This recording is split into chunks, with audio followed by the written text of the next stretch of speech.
ಹಿಂದೆ ಆದಾಗ ತಾವು ರಾಜೀನಾಮೆ ಕೊಟ್ಟರೆ ಇಲ್ಲಿ ಆ ಥರದ್ದು ಏನೋ ನಡೀತಾ ಇಲ್ಲ ನೋಡಿ. ರಾಜಕಾರಣದಲ್ಲಿ ನನ್ನ ನೈತಿಕತೆಯಿಂದನೇ ಬಂದವನು. ನಾನು ಬಂದಿದ್ದು RSS ಇಂದ. ನನ್ನ ಮೇಲೆ ಒಂದು ಆರೋಪ ಬಂತು, ಸಂತೋಷ್ ಕುಮಾರ್ ಅವರು ಆತ್ಮಹತ್ಯೆ ಮಾಡಿಕೊಂಡಿದ್ದಾರೆ. ಅದು ಹೇಗಾಯಿತು ಏನು ನಾನು ವಿವರಕ್ಕೆ ಹೋಗಲೇ ಇಲ್ಲ. ನಾನು ಇಮ್ಮಿಡಿಯೇಟಾಗಿ ನರೇಂದ್ರ ಮೋದಿ ಅವರಿಗೆ ಮತ್ತು ಅಮಿತ್ ಶಾ ಅವರವರಿಗೆ ಫೋನ್ ಮಾಡಿದೆ. ನನ್ನ ಮೇಲೆ ಒಂದು ಆರೋಪ ಬಂದಿದೆ, ಇದು ತನಿಖೆ ಆಗಬೇಕು. ಅಲ್ಲಿ ತನಕ ನಾನು ಮಂತ್ರಿಯಾಗಿ ಮುಂದುವರಿಯಲ್ಲ, ನನ್ನ ರಾಜೀನಾಮೆ ತಗೋಬೇಕು.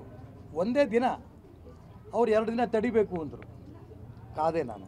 ಆ ಸಂದರ್ಭದಲ್ಲಿ ಕಾಂಗ್ರೆಸ್ಸಿಂದ ಸಿದ್ದರಾಮಯ್ಯನವರು ಇರ್ಬೋದು, DK ಶಿವಕುಮಾರ್ ಇರ್ಬೋದು, ಅವ್ರ ನೇತೃತ್ವದಲ್ಲಿ ಸಾವಿರಾರು ಜನದ ಮೆರವಣಿಗೆ ಮಾಡೋರು, ರಾಜೀನಾಮೆ ಕೊಡಬೇಕು, ಅವ್ರ ನಿರಪರಾಧಿ ಅಂತ ತೀರ್ಮಾನ ಆದರೆ ಮತ್ತೆ ಕ್ಯಾಬಿನೆಟ್ಟಿಗೆ ತಗೊಳ್ಳಿ, ಇದನ್ನೆಲ್ಲ ಅವ್ರು ಮಾಡ್ತಾ ಬಂದರು.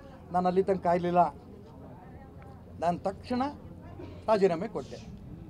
ನನಗೆ ಈ ರೀತಿ ಆಗೋದಕ್ಕೆ ಅನೇಕ ಕೈಗಳು ಹಿಂಭಾಗದಿಂದ ನಂಗೆ ತೊಂದರೆ ಕೊಟ್ಟರು. ಇದು ನನಗೆ ಗೊತ್ತು, ಯಾರ್ಯಾರು ನನಗೆ ತೊಂದರೆ ಕೊಟ್ಟಿದ್ದಾರೆ. ಅವರೆಲ್ಲರೂ ಕೂಡ ಇವತ್ತು ಒಂದಲ್ಲ ಒಂದು ರೂಪದಲ್ಲಿ ಅನುಭವಿಸ್ತಿದ್ದಾರೆ ಬಹಳ ಜನ. ಇನ್ನು ಮುಂದೂ ಕೂಡ ತುಂಬ ಅನುಭವಿಸೋರು ಇದ್ದಾರೆ.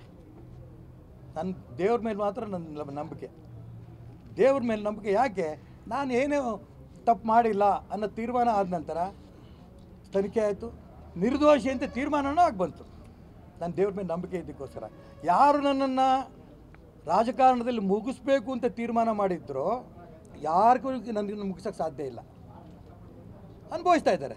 ನಾನು ಅವ್ರಿಗೆ ಅನ್ಯಾಯ ಆಗಲಿ ಅಂತ ಭಗವಂತನಲ್ಲಿ ಪ್ರಾರ್ಥನೆ ಮಾಡಲ್ಲ. ನಾನು ಅವರು ದೇವರು ಒಳ್ಳೇದು ಮಾಡಲಿ ಅಂತ ಹೇಳ್ತೀನಿ. ಆದರೆ ನನಗೆ ಅನ್ಯಾಯ ಮಾಡ್ದಂಗೆ ಬೇರೆ ಯಾರಿಗೂ ಮಾಡಬಾರ್ದು. ನಾನು ಭಗವಂತನ ಮೇಲೆ ನಾನು ನಂಬಿದ್ದೇನೆ. ನನ್ನ ರಾಜಕಾರಣ ಇದೆ, ಹೇಳಲ್ಲ. ಭಗವಂತ ಇರಬೇಕಾದ್ರೆ ಇನ್ಯಾಕೆ ನಾನೇ ಕೇಳಿ. ನೋಡ್ತಾ ಇದ್ದೀರಲ್ಲ, ಅದೆಲ್ಲ ನಿಮ್ಗೆ ಅದೇ ನಿಧಾನಕ್ಕೆ ಗೊತ್ತಾಗುತ್ತೆ. ತಕ್ಷಣ ಹೇಳಿಬಿಟ್ರೆ ನಿಮ್ಗೇನು ಬ್ರೇಕಿಂಗ್ ನ್ಯೂಸೇ ಇರಲ್ಲ.